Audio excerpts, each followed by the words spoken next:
ባደጉት ሀገራትም ሆነ በማደግ ላይ ያሉ ሀገራት የአምራች ዘርፍ ድርሻ እየቀነሰ ይገኛል። ብዙ ሰው ይሄ የኮሪደር ልማት እንደው በአምራች ዘርፉ ታይቶ ቢሆን ኖሮ በጣም ትልቅ ውጤት ያመጣ ነበር፣ ለፍጆታ ለጉልበት ተኮር እና ተኪ ለሆኑ ኢንዱስትሪዎች የተሰጠው ትኩረት እንደ ተግዳሮት ነው እኔ እምረዳው። ከ17 በመቶ እንደርሳለን የሚል ነበር። ነገር ግን አሁንም ያለንበት 5-6 በመቶ ነው። ከዚህ የዘለለ ነገር ሊመጣ አልቻለም ማለት ነው። ፍላጎቱ ያለን ፖሊሲ ድጋፎች እየተደረጉ የአምራች ዘርፉ ይህን ያክል ለውጥ ካለበት የማይንቀሳቀስ ለምንድን ነው የሆነው? ዋልያ የሐሳብና የመጽሐፍ መድረክ ያነበበ ይነበባል።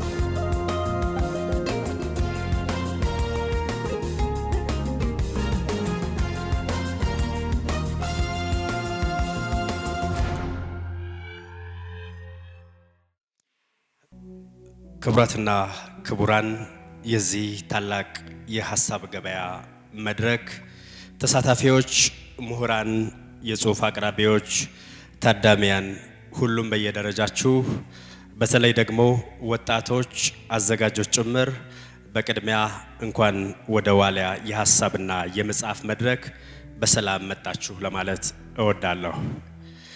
የዛሬው መድረክ ትኩረት የዓለም መቀዛቀዝ ለኢትዮጵያ ተስፋ፣ የአምራች ኢንዱስትሪው እውነታ፣ እድሎችና አቅጣጫ የሚል ሲሆን በቅድሚያ ሁላችንም ወደ አእምሯችን እንድንወስደው የምፈልገው የንግግራችንን አውድ ኢኮኖሚ ላይ ብቻ እናደርግና እውን የዓለም ኢኮኖሚ ተቀዛቅዟል? ምንድናቸው ምልክቶቹ? ለኛ ተስፋ ወይስ ስጋት ሊሆን ይችላል? ምን እናደርግ የሚሉትን ጥያቄዎች ሁላችንም ብሬንስቶርም እንድናደርጋቸው እፈልጋለሁ። እንግዲህ ይህ መድረክ በዋልያ መድረክ 2018 ከገባ ወዲህ 19ኛው መድረክ ነው። ይህ የመነጋገሪያ ጉዳያችን ምናልባትም ኢኮኖሚ ላይ መሆኑ፣ አምራች ኢንዱስትሪ ላይ መሆኑ ወጣቶች በንቃት እንድንሳተፍበት፣ ሐሳብ እንድናነሳበት፣ እንድንሞግትበት ይበልጥ የሚያነሳሳን ይመስለኛልና ዓለም ላይ በቅርቡ የተከናወኑ በአሁኑ ወቅት እየተከናወኑ ያሉ ጦርነቶችም ጭምር አብዛኞቹ መነሻቸው ዋና ግባቸውም ኢኮኖሚ እንጂ የድንበር አልያም የፖለቲካ አልያም ደግሞ የሃይማኖት ጉዳይ አይመስለኝም። በእኔ አረዳድ ኢኮኖሚ ላይ እንደሚሰራ አንድ ጋዜጠኛ ይልቁንስ ጉዳዩ በቀጥታ የኃይል ሚዛንን በበላይነት መቆናጠጥ ነው። የኃይል ሚዛን የሚረጋገጠው ደግሞ በዋናነት ጠንካራ ኢኮኖሚን በመገንባት ነው። ኢኮኖሚው ሲኖር ልማት አለ፣ ቴክኖሎጂው አለ። የቴክኖሎጂው የእድገት ጫፍ ደግሞ የሰው ልጆችን የሚያጠፋውን ከባዱን ገዳዩን መሳሪያ ሚሳኤል፣ ድሮንና ኒውክሌር መገንባት ላይ ትኩረት ያደርጋል። ይህ ዓለም ላይ ያለ ሀቅ ይመስለኛል። ምናልባት በውይይታችን ወደ በኋላ ግን ይህ አይደለም ብለን ልንከራከርበት ምንችል ሀሳብ ካለ ሀሳብ እናስተናግዳለን። ይህ የንግግር የውይይት መድረክ ስለሆነ ስለዚህ የዓለም መቀዛቀዝ ለኢትዮጵያ ተስፋ ወይስ ስጋት የሚለውን ርዕሰ ጉዳይ በአምራች ኢንዱስትሪው ዘርፍ አንጽሮት መመልከታችን ይበልጥ ጥሩ እንደሚያደርገው አጽንኦት መስጠት እወዳለሁ። ይህንን ካልኩ በኋላ በቀጥታ ወደ መጀመሪያው ጽሑፍ አቅራቢ ነው የምንሄደው። የመጀመሪያውን መነሻ ጽሑፍ የሚያቀርቡልን ከዚህ ቀደም በተለያዩ ኃላፊነቶች በማገልገል የምናውቃቸው በአካዳሚ ሕይወታቸው ምስጉን የተባሉ የኢትዮጵያ ምድር ባቡር ኮርፖሬሽንን በዋና ስራ አስፈጻሚነት የመሩ የአፍሪካ የባቡር ትምህርትና የጥናት ማዕከልን በመሪነት ያገለገሉ በአዲስ አበባ ዩኒቨርሲቲ ስር የሚገኘውን የባቡር ኢንጂነሪንግ ማዕከል በመምራት ይታወቃሉ። በኢትዮጵያ ሳይንስ አካዳሚ ውስጥ የወጣቶች አካዳሚ እውን እንዲሆን ትልቁ ሚና ተጫውተዋል። ከ60 በላይ የሚሆኑ የጥናትና ምርምር ስራቸውን በአገር አቀፍና በዓለም አቀፍ ታዋቂ ጆርናሎች አሳትመዋል። በአሁኑ ወቅት በአዲስ አበባ ዩኒቨርሲቲ በተባባሪ ፕሮፌሰርነት እያገለገሉ ይገኛሉ። በኢንዱስትሪያል ኢንጂነሪንግ ሙያቸው የሚታወቁት ዶክተር ብርሃኑ በሻህ የመጀመሪያውን መነሻ ጽሑፍ ያቀርቡልናል። እሳቸውን በአክብሮት ወደዚህ መድረክ ሸኙልኝ።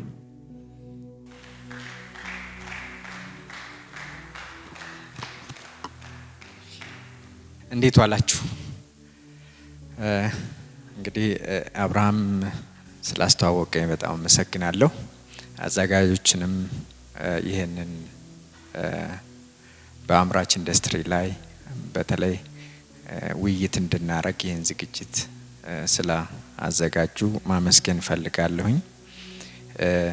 አጠቃላይ ርዕሱ ያው እንዳያችሁት ነው። እኔ ግን ትንሽ ጠበብ አድርጌ ነው የማቀርብበት ርዕስ የአምራች አገልጋይ ተቋማት የዘመኑ አካሄድ በሚል ነው እኔ የማቀርበው እና እንግዲህ በዚህ አጭር ንግግር ውስጥ መጀመሪያ 3 ጥያቄዎችን ማንሳት እፈልጋለሁ ወይም እናነሳለን ብዬ አስባለሁ። የመጀመሪያው የሚሆነው የአምራች ኢንዱስትሪ እድገት ለምን አስፈለገ የሚል ነው። በእኛ ሀገር በተለይ የአምራች ኢንዱስትሪውን እድገት ለምን እንፈልጋለን? ሁለተኛ ጥያቄ ደግሞ እየፈለግን ለምን አላደገም፣ የአምራች ኢንዱስትሪው ለምን አላደገም የሚል ነው። ሶስተኛ የአምራች አገልጋይ ተቋማት እንደ መፍትሄ ልንወስዳቸው እንችላለን ወይ የሚል ነው። እነኚህን 3 ጥያቄዎች ነው ለመመለስ ጥረት ማደርገው ማለት ነው። እንግዲህ የመጀመሪያው የአምራች ኢንዱስትሪ እድገት ለምን እንፈልጋለን የሚለውን ጥያቄ ከመመለሳችን በፊት ለመመለስ ከመሞከራችን በፊት ፍላጎቱ አለ ወይ የሚለውን መጀመሪያ ፍላጎቱ አለ ወይ የሚለውን ማንሳት ያስፈልጋል። እኔ እንግዲህ ይሄን ፍላጎቱ አለ ወይ የለም ወይ የሚለውን ነገር ለመመለስ 2 ነጥቦችን ነው ማንሳት እንፈለጉት። አንደኛው ይሄ በተለይ አሁን በዚህ ዘመን ትልቅ የመንግስት ስራ ተብሎ የሚወሰደው የዚህ የኮሪደር ልማት ነው እና እዚህ ላይ ብዙ ሰው ይሄ የኮሪደር ልማት እንደው በአምራች ዘርፉ ታይቶ ቢሆን ኖሮ በጣም ትልቅ ውጤት ያመጣ ነበር ተብሎ ብዙ ሰው አስተያየት ሲሰጥ ሰማለሁ እና ይሄ እንደ ሀገር በቃ የአምራች ከምናየው ከኮሪደር ልማት በላይ የአምራች ኢንዱስትሪው እንዲያድግ ፍላጎት አለ የሚል ትርጓሜ ሰጠዋለሁ። ከዚህ በፊት ደግሞ የነበረው በተለይ ቀድሞ ጠቅላይ ሚኒስትር የነበሩት አቶ መለስ ዜናዊ በፓርላማ በሚያደርጉት ንግግር በዚህ በአዲስ አበባ ከተማ የሚታየው እድገት በግንባታ ዘርፍ የሚታየው እድገት 1/3 በአምራች ዘርፍ ሆኖ ቢሆን ኖሮ ተአምር እናይ ነበር በኢትዮጵያ እድገት ውስጥ የሚል ንግግር አድርገዋል። እንትን ላይ ዩቲዩብ ላይ ቪዲዮ አለ እና ይሄ ከነኚህ ነጥቦች አንፃር ሳይ በቃ በመንግስትም ደረጃ በህዝብም ደረጃ የአምራች ኢንዱስትሪውን የአምራች ዘርፉ እንዲያድግ ፍላጎት አለ ማለት ነው። ከዛ እንግዲህ ፍላጎቱ ካለ ቀጥዬ የማነሳው ለምንድን ነው የአምራች ኢንዱስትሪው እድገት የምንፈልገው? እንደ ሀገር የአምራች ኢንዱስትሪ እንዲያድግ ለምን እንፈልጋለን የሚል ነው። የተለያዩ ምክንያቶች መስጠት ይቻላል ለዚህ የአምራች ኢንዱስትሪው ለእድገት ለለውጥ መሰረት ነው የሚባለውን ማለት ነው። አንደኛው የዚህ ከምርታማነት አንፃር ነው። በተለይ ከግብርና ኢንዱስትሪ አንፃር ከግብርና ዘርፉ አንፃር ከአገልግሎት ዘርፉ አንፃር የአምራች ኢንዱስትሪው ምርታማነቱ ከፍተኛ ነው። ያው ምርታማነት ስንል በተለይ ዞሮ አንድ ሰው ሊሰራ የሚችለው መጠን ሊያገኝ የሚችለው መጠን በምርት ዘርፍ የተሰማራ ሰው ትልቅ ይሆናል ነው ብለን ልናስቀምጠው እንችላለን። ስለዚህ እድገት ስንል የነፍስ ወከፍ ገቢን ማሳደግ እንደመሆኑ መጠን የአምራች ዘርፍ የምርታማነት የሚያሳድግ በመሆኑ ህዝቡም መንግስትም የአምራች ኢንዱስትሪ እንዲያድግ ይፈልጋል ማለት ነው። አንደኛው ምክንያት የምርታማነት ጉዳይ ነው ማለት ነው። ሌላው ሁለተኛ ምክንያት ከዚሁ ጋር የተያያዘ ቢሆንም የማባዛት እንትን አለው ተጽዕኖ ይፈጥራል የሚል ነው። አሁን የግብርናን ዘርፍን ብንወስድ የአገልግሎት ዘርፍንም ብንወስድ ሁለቱንም የሚያባዛው የሚያሳድገው የአምራች ዘርፍ እድገት ያለው አገር ነው የግብርናንም የአገልግሎት ዘርፍንም ማሳደግ የሚችለው ማለት ነው። እና የማባዛት የግብርና ዘርፉንም ለማሳደግ የአገልግሎት ዘርፉንም ለማሳደግ የኢንዱስትሪ እድገትን እንፈልገዋለን። በራሱ የሚሰጠው ጥቅም ብቻ ሳይሆን ሌሎች ላይ በሚፈጥረው ተጽዕኖ ከፍተኛ ስለሆነ የአምራች ዘርፍ እድገትን እንፈልጋለን የሚል ነው። ሁለተኛው ምክንያት የሚሰጠው ይሄ ነው። እንደ ሶስተኛ ይሄ እንግዲህ የራሴ ጉዳይ ነው።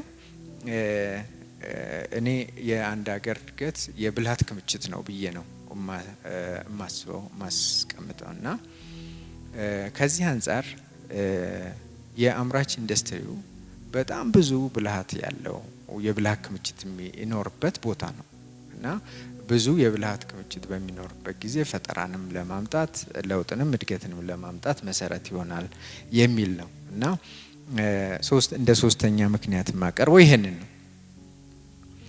እንግዲህ በአንድም ሆነ በሌላ ምክንያት የአምራች ዘርፉን እድገት እንደምንፈልገው መስማማት እንችላለን ማለት ነው ወይም ማመን እንችላለን። የዘርፉን እድገት ለማምጣትም መንግስት ዘርፈ ብዙ የፖሊሲ እርምጃዎችን ይወስዳል።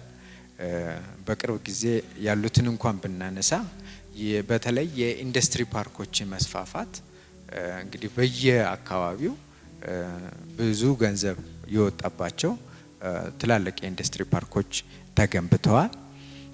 አሁን ደግሞ በጣም በቅርብ ደግሞ የኢትዮጵያ ታምርት እንቅስቃሴን ማንሳት ይቻላል። በተለይ የቆሙ ኢንዱስትሪዎችን በአቅማቸው ልክ ማምረት ያልቻሉ ተቋማትን ወደ ሙሉ አቅም እንዲሸጋገሩ ለማድረግ የኢትዮጵያ ታምርት እንቅስቃሴም አለ። ፖሊሲ እርምጃዎች ታዲያ በኢትዮጵያ የዚህ ዘርፍ ሁኔታ ምን ያክል ለውጠውታል? ያለፉትን 10 ዓመታት እንኳን ብንመለከት የሁለት አይነት መልክ ነው ያለው። እንግዲህ የአምራች ኢንዱስትሪ እድገት አንደኛ በየአመቱ ምን ያክል እያደገ ነው የሚለው አንድ መለኪያ ነው።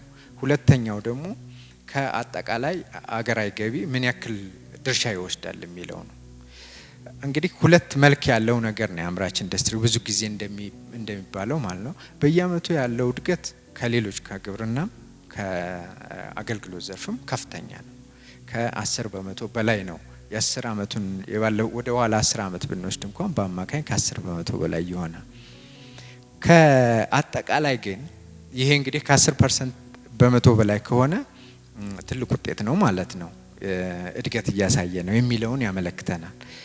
ሌላው ግን ከአጠቃላይ ሀገራዊ ምርት አንፃር ምን ያክል ይወስዳል ስንል ግን እንግዲህ በፊት ሲታቀድ በ2025 17 በመቶ ይደርሳል ተብሎ ነበር የሚገመተው የታቀደው ማለት በተለይ ጂቲፒ 1 ጂቲፒ 2 በሚታቀድበት ጊዜ ከዚያም በኋላ የነበሩ እቅዶች ላይ ማለት ነው ከ17 በመቶ እንደርሳለን የሚል ነበር። ነገር ግን አሁንም ያለንበት 5-6 በመቶ ነው። ከዚህ የዘለለ ነገር ሊመጣ አልቻለም ማለት ነው።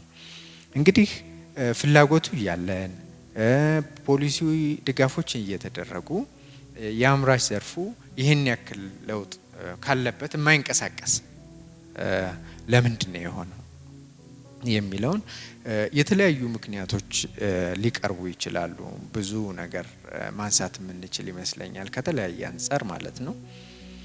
በእኔ በኩል ግን ለዛሬ ያክል አንድ 3 ነጥቦችን ነው ማንሳት እንፈልገው የአምራች ዘርፉ ለምንድነው ያላደገ ያልተለወጠው የሚለውን ማለት ነው። የመጀመሪያው ጉዳይ የኛ አምራች ዘርፍ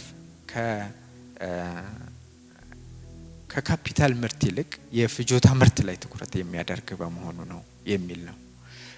የፍጆታ ስንል ወዲያው ወደ ጥቅም ለምሳሌ ወደ ምግብ ወደ ልብስ ሌላ ምርት ማያመርት ምርት ላይ ነው ትኩረት የሚያደርገው የሚል ነው።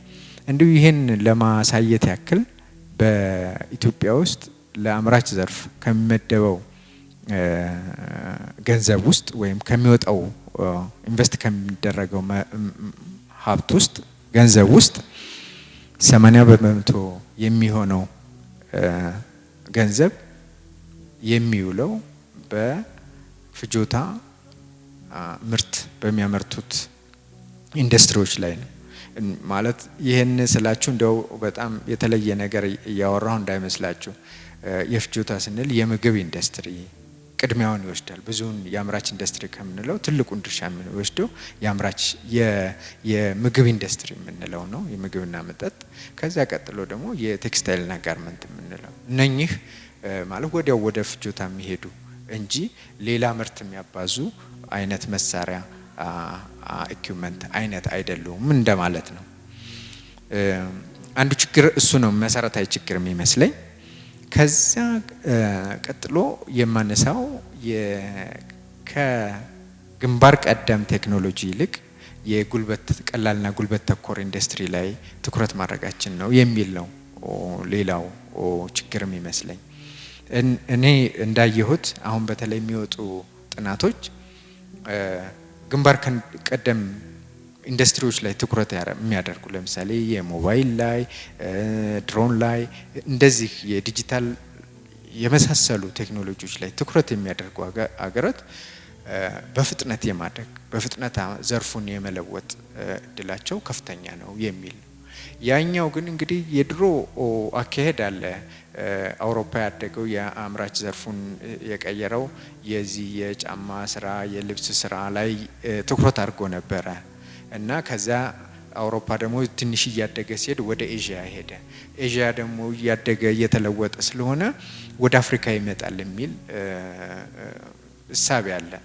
እሱ ግን አሁን ባለበት ሁኔታ ሲታይ በተለይ ይሄ ሮቦት እየመጣ ባለበት ዘመን ያንን ሀሳብ ተከትለን ብንሄድ የአምራች ኢንዱስትሪውን እንለውጣለን የሚለው ያሳስበኛል ማለት ነው። አንዱ ችግር የሚመስለኝ እሱ ነው። ሌላ ሶስተኛው ነጥብ እዚህ ላይ የማነሳው የውጭ ንግድን በተመለከተ ነው። የአምራች ኢንዱስትሪው ብዙ ጊዜ በአፄ ኃይለሥላሴም ጊዜ በደርግ ጊዜም ከዚያም በኋላ አሁንም ድረስ የውጭ የገቢ ምርትን መተካት የሚል ነው። የኢምፖርት ሰብስቲቲዩሽን የሚለው ፖሊሲ ነው ትኩረት ተደርጎ የሚሰራበት። ከዛ የተወሰነ ጊዜ ደግሞ ይሄ ኤክስፖርት ፕሮሞሽን ወደ ውጭ መላክ የሚል እሳቤ ነበረ እና እነኚህ በእኔ ግምት በተለይ አውሮፓ አሜሪካ በኢምፖርት ሰብስቲቲዩሽን የውጭ የገቢ ምርትን በመተካት ለውጥ እንዳመጡ እድገት እንዳመጡ ይታወቃል። ከዛ አሁን ቅርብ ጊዜ ደግሞ ኤዥያ ኢስት ኤዥያ የሚባሉ ቻይና ኮሪያ ደግሞ ኤክስፖርትን በማድረግ እንዳመጡ ይታወቃል። እና እንግዲህ እኛ የገቢ ምርትን ከመተካት ኤክስፖርት የውጭ ንግድን ማበረታታት የምንለው የእነኛን ፈለግ ተከትለን እነኛ ያገኙትን ጥቅም እንጋራለን በሚል ነው ወይ እነሱ በሄዱበት እንደርሳለን የሚል ነው።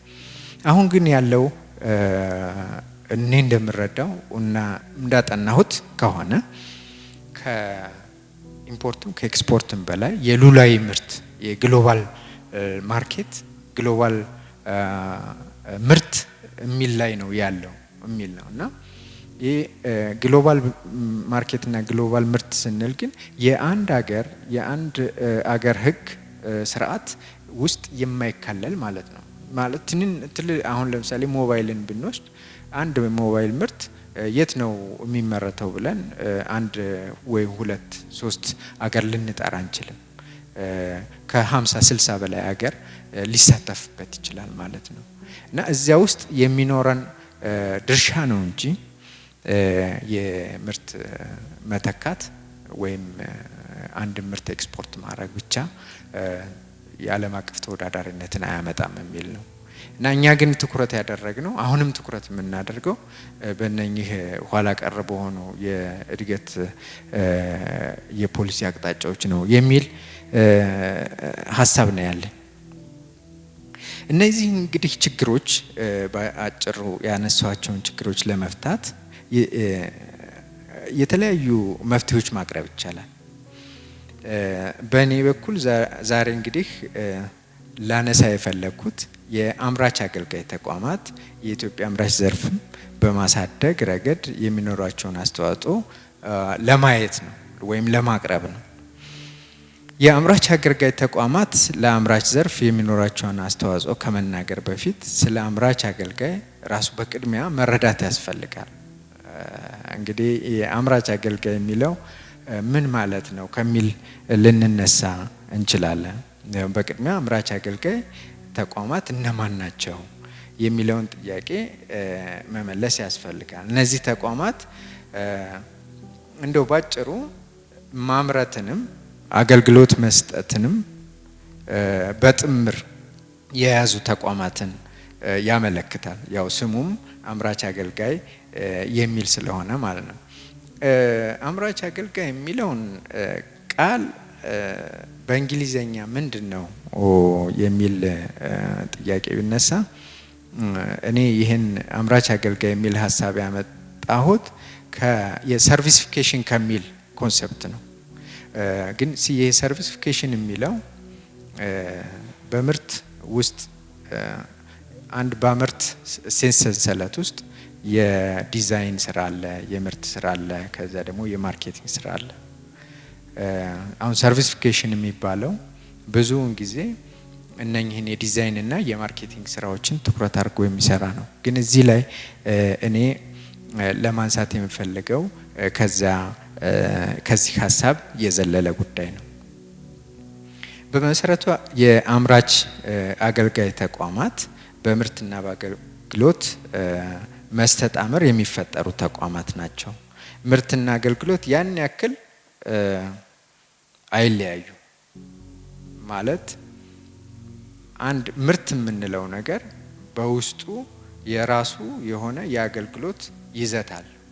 አገልግሎት የምንለውም እንደዚሁ አሁን በጣም ቀላል ለምሳሌ ሆቴልን ብንወስድ ማለት ነው። ሆቴል አገልግሎት ኢንዱስትሪ ውስጥ የሚካተት ነው። ግን በውስጡ ብዙ አይነት ምርት አለ። ምርት የምንለውን ለምሳሌ የልብስን ብንወስድ በውስጡ በጣም ብዙ አይነት የአገልግሎት ይዘት አለው የሚል ነው። ስለዚህ በአምራችና በአገልግሎት ዘርፍ መካከል በምርትና በአገልግሎት መካከል ያን ያክል ልዩነት የለም፣ አብረው ነው የሚኖሩት የሚል ነው። ዋናው ጉዳይ ግን አንዱ ከሌላው የሚይዘው መጠን በሂደት እየተለወጠ ነው። የአምራች ምርት ይዘቱ የአንድ እሴት የምርት ይዘቱ ምን ያክል ነው፣ የአገልግሎት ይዘቱ ምን ያክል ነው የሚለው ግን እየተለያየ የመጣ ነው። በተለይ የአምራች ዘርፉን ለአገራዊ አጠቃላይ ምርት የሚወስደውን ድርሻ መመልከት ለዚህ አንድ ማሳያ ሊሆን ይችላል። ባደጉት ሀገራትም ሆነ በማደግ ላይ ያሉ ሀገራት የአምራች ዘርፍ ድርሻ እየቀነሰ ይገኛል። እንግዲህ አንዱ ይሄ መቀዛቀዝ የሚለውን ቃል የምናመጣው እዚህ ላይ ነው። የአምራች ዘርፍ እድገት እየቀነሰ ነው። በአፍሪካም እንኳን ገና የአምራች ዘርፉ ያን ያክል ያላደገበት አህጉር ቢሆንም የአምራች ዘርፍ እድገት እየቀነሰ እየተቀዛቀዘ ያለበት ሁኔታ ነው የሚል ነው። እንዲሁ ለዚህ የሚደግፍ የተወሰነ ትንሽ አርጀት ያለ መረጃም ቢሆን ሀሳቤን ለማቅረብ ግን አይጎልም። ከ1995 እስከ 2018 በፈረንጆቹ ማለት ነው። በዚህ በእነኛ ዓመታት በዓለም ደረጃ አምራች ኢንዱስትሪው ለአጠቃላይ ምርት ያለው አስተዋጽኦ እየቀነሰ መጥቷል ነው።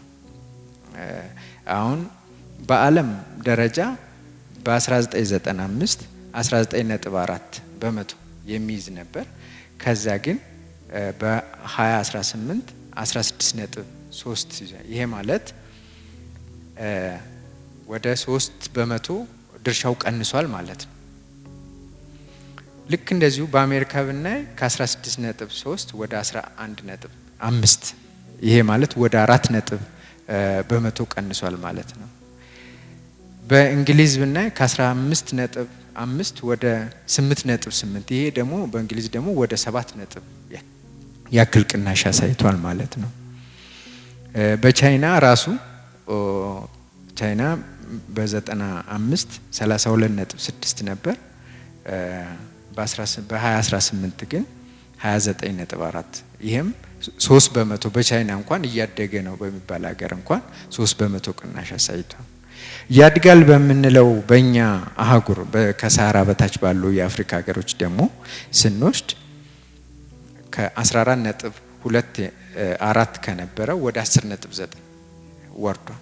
ይሄ ማለት ወደ 4 በመቶ ያክል ቅናሽ አሳይቷል ማለት ነው። እንግዲህ ያደጉ ሀገራት እንኳን ይሁን ልንል እንችላለን። በማደግ ላይ ያሉት በተለይ የአፍሪካ ሀገራት የአምራች ዘርፍ መቀዛቀዝ እንዴት ሊሆን ቻለ የሚል ጥያቄ ማስነሳቱ አይቀርም። ለዚህ ጥያቄ መልስ ለመስጠት ብዙ መላምቶችን ማስቀመጥ ይቻላል። የመጀመሪያው መላምት ሊሆን የሚችለው የአገልግሎት ዘርፍ ምርታማነት ከአምራች ዘርፍ መብለጥ ነው። የምርታማነት አምራች ዘርፍን የምንፈልገው ለምርታማነቱ ነው እንዳልነው ሁሉ በቃ የአገልግሎት ዘርፍ ምርታማነት አድጓል ነው። እዚህ ላይ የተወሰነ እውነታ ያለ አሁን እንግዲህ በተለይ ሶሻል ሚዲያ ላይ ያለን አንድ የቲክቶክ ፖስት ለስንት ሺህ ህዝብ ለ100 ሺህ ለ200 ሺህ ሚሊዮን ድረስ በሚታይበት ዘመን ውስጥ የምርታማነት የአገልግሎት ምርታማነት ከአምራች ምርታማነት የሚበልጥባቸው ስራዎች አሉ።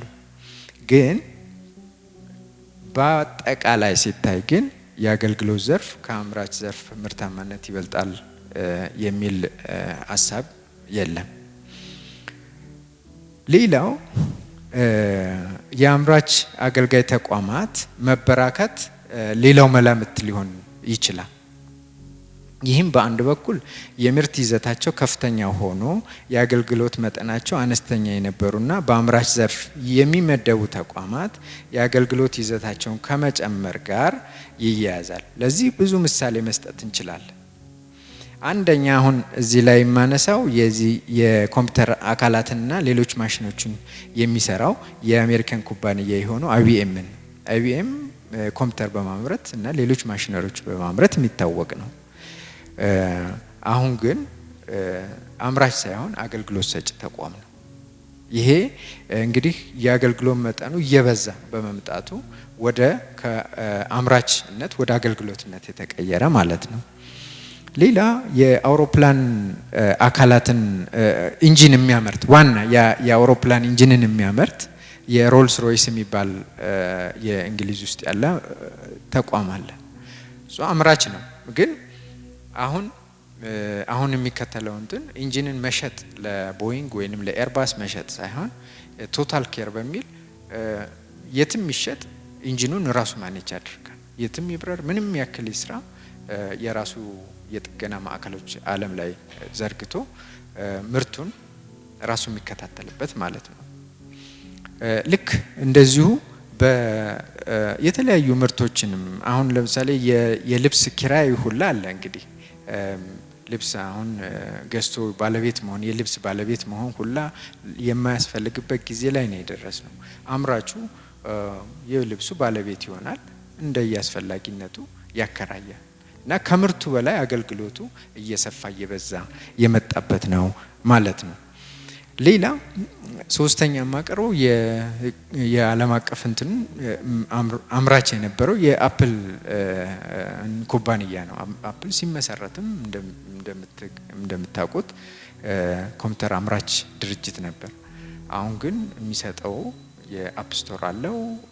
ለእያንዳንዱ የራሱ ሞባይል ራሱ ነው መጫን እንኳን የምትችሉት በሱ አፕሊኬሽን እንኳን መጫን የምትችሉ በአፕል ስቶር ውስጥ ያለን ፕሮዳክት ብቻ ነው እና ከአፕል እንደ ድርጅት ስናየው ከምርት ይዘቱ ይልቅ የአገልግሎቱ ይዘቱ ሰፊና ብዙ ነው ማለት ነው። እንደ አራተኛ የማነሳው አሁን የልብስ የጨርቃ ጨርቅ ምርትንም ብንወስድ በፊት ቅድም ለማንሳት ሞክሬ ያለሁኝ የዲዛይን አለ፣ ምርት አለ፣ ብራንድ አለ። ዛሬ በተለይ ትልልቆቹን አሁን እነ ናይክ እነ ኤችኤንድኤም ምናምን ብንወስድ ማለት ነው ከምርቱ በላይ የዲዛይንና የብራንዳቸው ዋጋ ከፍተኛ ነው።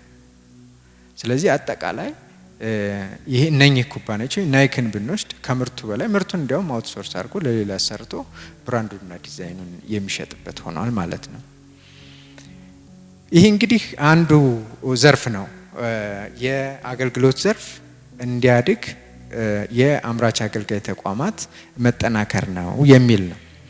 በሌላ በኩል ማንሳት የምፈልገው የአገልግሎት ይዘታቸውን በመቀነስ የአገልግሎት መጠናቸውን በመቀነስ የምርት ይዘታቸውን የሚጨምሩ ተቋማት መበራካት አምራች አገልጋይ እንዲያድግ ትልቅ መሰረት ጥለዋል የሚል ነው።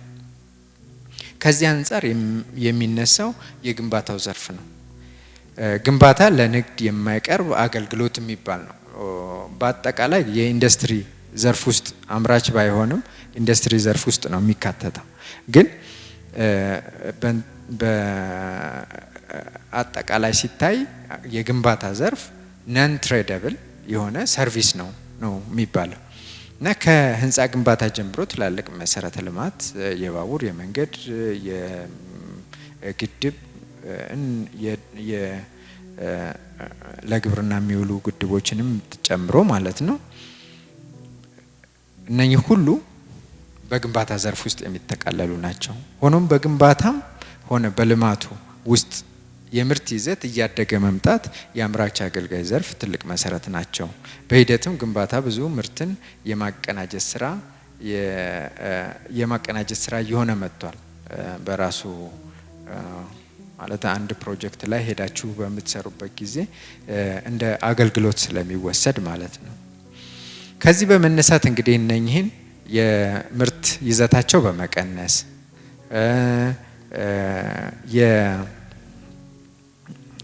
የአገልግሎት ይዘታቸው በመጨመር በሚመጡ ምክንያት የአምራች አገልጋይ ዘርፍ እያደገ እንደመጣ በንድፈ ሀሳብ ደረጃ እነኚህ ናቸው። እንግዲህ ይህን ካየን ዘንድ ከዚህ በመነሳት የኢትዮጵያ አምራች ዘርፍ ለማሳደግ የአምራች አገልጋይ ተቋማት ላይ ትኩረት መስጠት የዘመኑ መፍትሄ ወይም የዘመኑ አካሄድ ነው ብዬ ነው እማምነው። በጥቅል ያነሳዋቸው ነገሮች ቢኖሩ ከኢትዮጵያ አንጻር እንዴት ልናደርግ እንችላለን፣ እንዴት ልናያቸው እንችላለን የሚለውን መጀመሪያ የግንባታውን ዘርፍ ልመልከት፣ የተነሳውበትም አንዱ ጉዳይ ስለሆነ ማለት ነው። በመግቢያ ላይ እንደገለጽኩት የኢትዮጵያ ግንባታና የመሰረተ ልማት ዘርፍ እያደገ እንደሆነ ምንም ምስክር አያስፈልግም። ከፍተኛውን የኢንዱስትሪ እስከ 21-22 በመቶ የሀገራችንን አጠቃላይ ምርት ድርሻ ይወስዳል። ነገር ግን በዚህ እድገት ከመቆጨት ይልቅ ዘርፉን የአምራች አገልጋይ መሰረት አድርገን ልንጠቀምበት እንችላለን የሚል ነው አንዱ እንትን። ይሄ የኮሪደር ልማቱ በአምራች ዘርፍ ቢሆን በግንባታ ያየነው 1/3 በአምራች ዘርፍ ቢሆን የሚለውን ነገር እንደ የማይቀናጁ ተጻራሪ ነገር አርገን ከምናይ እንዲያውም የአምራች ዘርፉን የሚያቀጣጥል አርገን ልንወስደው እንችላለን የሚል ነው። የማግባባት የማስማማት ስራ ማለት ነው። እነኚህን ሀሳብ ለማንሳት ሁለት ነገሮችን ላንሳ። አንዱ ስለ ኮንክሪት ላንሳ፣ ሌላው ደግሞ ስለ ሴራሚክ ልናነሳ እንችላለን። አሁን መጀመሪያ የእንትኑን ላንሳ፣ የኮንክሪቱን። ኮንክሪት እንግዲህ የሌለበት ግንባታ የለም። እንዲያውም እስከ 1/3 የሚሆነው የአንድ የግንባታ ወይም የመሰረተ ልማት ስራ ከኮንክሪት ጋር የተያያዘ ነው። ኮንክሪት ግን በእኛ ሀገር እንደምትረዱት ሲሚንቶ ያው የፋብሪካ ጉዳይ ነው፣ የምርት ጉዳይ ነው፣ የአምራች ኢንዱስትሪ ጉዳይ ነው ማለት ነው። ኮንክሪት ግን በየሳይቱ የሚሰራ ነገር ነው። ይሄን በየሰፈሩ የሚሰራውን የኮንክሪት ስራ ወደ ፋብሪካ ወደ ምርት ስራ መቀየር ብንችል 1/3 የግንባታ ዘርፍ ወደ አምራችነት ሊቀየር ይችላል ነው አንዱ ነጥብ ይሄ ነው።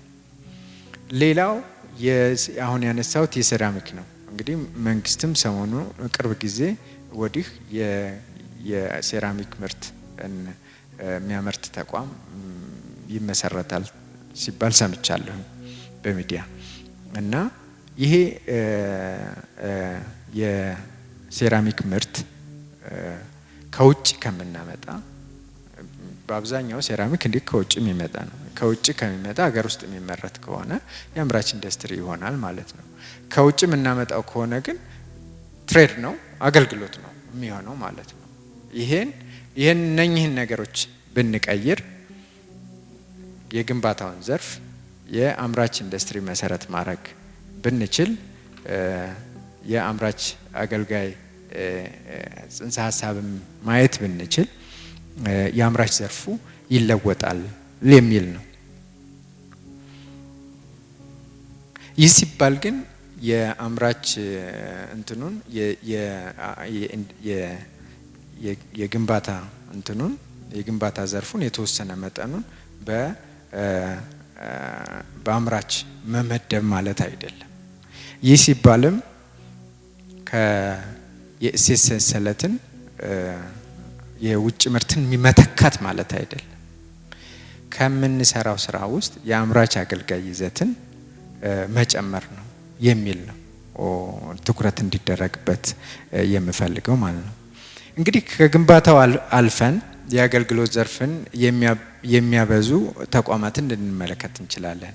በኢትዮጵያ ሁኔታ ትንሽ ለምሳሌ የአፕልን፣ የአይቢኤምን እና የሮልስ ሮይስ ያነሳዋቸዋሉ። እንደዚያ ለማድረግ እኛ መሰረቱ ስለሌለን ሊለይ ይችላል። ግን ነገር ግን በዚህ ዘመን የኢትዮጵያ የዲጂታል ዘርፍ ከፍተኛ እድገት በማስመዝገብ ላይ ይገኛል። እንዲያውም ዘርፉ እንደ 4ኛ ዘርፍ ይታያል። በእኛም ሀገር ብቻ ሳይሆን ማለት የግብርና አለ፣ የኢንዱስትሪ አለ፣ አገልግሎት አለ። አሁን ዲጂታል የሚለው ደግሞ እንደ 4ኛ ዘርፍ ሁላ እስከ መታየት ይደርሳል። በእኛ ሀገር እንግዲህ የዲጂታል 2025 የሚል 2025 የሚል እቅድ ነበር። እሱ ተጠናቆ 2030 ደግሞ እቅድ ታውጇል ማለት ነው። ይሄ የሞባይል ማይዝ እንግዲህ ሰው ማግኘት ያዳግታል። በጣም ብዙ ህዝብ 67 ሚሊዮን የሚሆን ህዝብ የሞባይል ቀፎ በእጁ ላይ አለ። ይሄ ማለት የዲጂታል ምርት የዲጂታል ዘርፍ ከፍተኛ የሆነ እድገት ምርታ እያሳየ ነው ማለት ነው። በዲጂታል ዘርፍ የተሰማሩ ከፍተኛ ግምት የሚሰጣቸው የግልም ሆነ የመንግስት ተቋማት መጥቀስ እንችላለን። ለዚህ እንደው አንድ ምሳሌ ማለት ነው ኢትዮ ቴሌኮምን እንደ አንድ ምሳሌ መውሰድ እንችላለን። በዓለም ላይ ያሉ የዲጂታል ተቋማት ከላይ እንደጠቀስኩት ማለት ነው የአምራች አገልጋይ ይዘት አላቸው። አሁን ሂዋዌንም ብትወስዱት የቻይናው እዚህ የሚሰራውን ዜድቲኢን ቅድም ያልኩት የአፕልም የሌሎችንም ብናነሳ የአምራች አገልጋይነት ይዘት አላቸው። የኢትዮጵያ የኢትዮ ቴሌኮምን ግን ስናየው ምን የአምራች የምርት ይዘቱ ምን ያክል ነው ብለን ብንጠይቅ ምን ሊሆን ይችላል? እኔ እንደምረዳው ከሆነ አሁን የተወሰኑ ሞባይሎችንም አይፓዶችንም ኮምፒውተሮችንም ለመገጣጠም ስራዎች እንደተጀመሩ ሚዲያ ላይ ሰምቻለሁ። ከዚያ ውጭ ግን የኢትዮ ቴሌኮም ሙሉ ወይ ንጹህ አገልጋይ የሚባል ነው እንጂ የምርት ይዘት የለውም የሚል ነው። እነኚህ እንግዲህ ሳፋሪኮም ገብተዋል። ሌሎች ዲጂታል ዘርፉ ላይ የሚሰሩ የሶፍትዌር አገልግሎት የሚሰጡ በጣም ብዙ የዲጂታል ተቋማት አሉ እና እነኚህ የምርት ይዘት አላቸው የላቸውም የሚል ነው። ይሄ የምርት ይዘት እንዲኖራቸው ማድረግ በዛ አቅጣጫ መሄድ የአምራች አገልጋይ ተቋማትን ያሳድጋል፣ የኢትዮጵያን የአምራች ዘርፍ ይቀይራል የሚል ነው። ከዚህ አንፃር እንግዲህ አንድ ምሳሌ ልሰጣችሁ። የታሪካዊ እንትን ነው። የቻይናና የህንድ ንጽጽር አለ። እነኚህ ሁለት ሀገሮች እድገት እያመጡ ያሉ ሀገሮች ናቸው፣ ትልልቅ ሀገሮች ናቸው። ነገር ግን ከዛሬ ምናልባት 20 ዓመት በፊት በዲጂታል ዘርፍ ላይ የወሰዱት የፖሊሲ አቅጣጫ የተለያየ ነበር። ህንዶች ምንድነው ያደረጉት? ሶፍትዌር እኛ የሃርድዌሩን ማምረት ስለማንችል ሶፍትዌር ላይ ትኩረት ብናደርግ የዓለም ገበያ ሼር መውሰድ እንችላለን አሉ። ቻይናዎች ግን ከሶፍትዌሩ በተጨማሪ የምርቱንም ጉዳይ መያዝ አለብን በሚል ምርት ላይ ትኩረት አደረጉ ማለት ነው ቅድሚያ። እና እንግዲህ ዛሬ ከብዙ አመታት በኋላ ስናይ ቻይና እንግዲህ የትላልቅ የዲጂታል ቴክኖሎጂ የኢኖቬሽን ሀብ መሆን ችሏል ነው። እና የምርቱ ላይ ትኩረት ያደረገ አገር የአገልግሎቱንም ላይ የሚመጣውን ትርፍ አያጣውም የሚል ነው። እና ይሄ እዚህ ላይ ትኩረት ማድረግ የአምራች ዘርፉን ሊቀይር ይችላል የሚል ነው። እንግዲህ ከላይ ያነሳነው የኮንክሪት ምርት ከግንባታው ዘርፍ ብቻ 1/3 ማለት አጠቃላይ 20 ምናምን ይወስዳል ካል 1/3 ከግንባታው ዘርፍ ከወሰደ ወደ 7% የሀገሪቱን አጠቃላይ ምርት ወደ አምራች ሊቀይር ይችላል የሚል ግምት ወሰድኩ። የዲጂታሉን ደግሞ በትንሹ እንደው 6% አካባቢ ይዛል። 3% ቢወስድ አምራች ይዘቱ 3% ቢወስድ ካለው 5-6% የአምራች ዘርፍ ድርሻ ጋር አጠቃላይ ብንደማምረው ወደ 16% ሊደርስ ይችላል የኢትዮጵያ አምራች ዘርፍ የሚል ነው። የአምራች አገልጋይ ተቋማትን ብናደራጅ ይህን አቅጣጫ ብንከተል የኢትዮጵያ የአምራች ዘርፍ ይበልጥ ወደፊት ሊራመድ ይችላል የሚል ነው። አምራች አገልጋይ ተቋማት መገንባት ከላይ ያነሳናቸውን የአምራች ዘርፉን ጠቀሜታዎች ማለትም የምርታማነት፣ የምርት ማባዛት እና የብልሃት ክምችት ሊያመጣ የሚችል ነው ብዬ ነው የማስቀምጠው። በኢትዮጵያ አምራች ዘርፍን ለማሳደግ ከላይ የተጠቀሱ 3 ተግዳሮቶች ማለት ከመፍታት አንጻርም አማራጭ መንገድ ተደርጎ ሊወሰድ ይችላል ብዬ ነው ማስበው። ሆኖም የአምራች አገልጋይ ተቋማትን እንዲስፋፉ ወይንም ውጤታማ እንዲሆኑ ወይንም ወደ ተግባር እንዲገባ ለማድረግ የመንግስት ፖሊሲ የሚያሻው ይመስለኛል። በተለይ የተቋማት የምርትና የአገልግሎት ጥምርታን መለካት ቅድሚያ ሊሰጠው የሚገባ ነው። አንድ ተቋም አምራች ነው፣ አገልጋይ ነው ብሎ ከመመደብ በላይ ባለፈ ያ ተቋም የአምራች ይዘቱ ምን ያክል ነው፣ የአገልግሎት ይዘቱ ምን ያክል ነው የሚለውን ከመለካት መጀመር አለበት ብዬ ነው የማስበው። በዚህም አጠቃላይ ሀገራዊ ከምርት በተጨማሪ በአገልግሎት ጋር በጥምርታ ተያይዘው እየጎለበቱ ያሉ የምርት ስራዎችን መለካትና ማሳደግ ይቻላል የሚል ነው። ሌላው በአጭር ጊዜ ውስጥ ውጤት ሊያመጡ የሚችሉት ከላይ እንደጠቀስኩት በተለይ በግንባታው ዘርፍ በዲጂታል ዘርፍ መርጦ የፖሊሲ ድጋፍ ማድረግ ውጤታማ ሊያደርግ ይችላል የሚል ነው። እንግዲህ በጥቅሉ ኢትዮጵያ የአምራች ዘርፉን ለማሳደግ ያልፈለገችበት ጊዜ የለም። ከድሮ ጀምሮ ከአፄ ኃይለ ሥላሴ ጊዜ ጀምሮ ማለት እንችላለን የአምራች ዘርፍ እንዲያድግ እንዲለወጥ እንፈልጋለን። ፍላጎቱንም ለማሳካት የተለያዩ እርምጃዎች መንግስታት በተለያየ ጊዜ ወስደዋል። ነገር ግን ለፍጆታ ለጉልበት ተኮር እና ተኪ ለሆኑ ኢንዱስትሪዎች የተሰጠው ትኩረት እንደ ተግዳሮት ነው እኔ እምረዳው። እነዚህ ችግሮች ለመፍታት እና የሀገሪቱን ፍላጎት ለማሳካት የአምራች አገልጋይ ተቋማት ትኩረት መስጠት የዘመኑ አማራጭ ነው ብዬ ነው የማቀርበው። በተለይ የዲጂታል እና የግንባታው ዘርፍ የምርትና የአገልግሎት ጥምርታ ትልቅ ውጤት ያመጣል ብዬ አስባለሁ።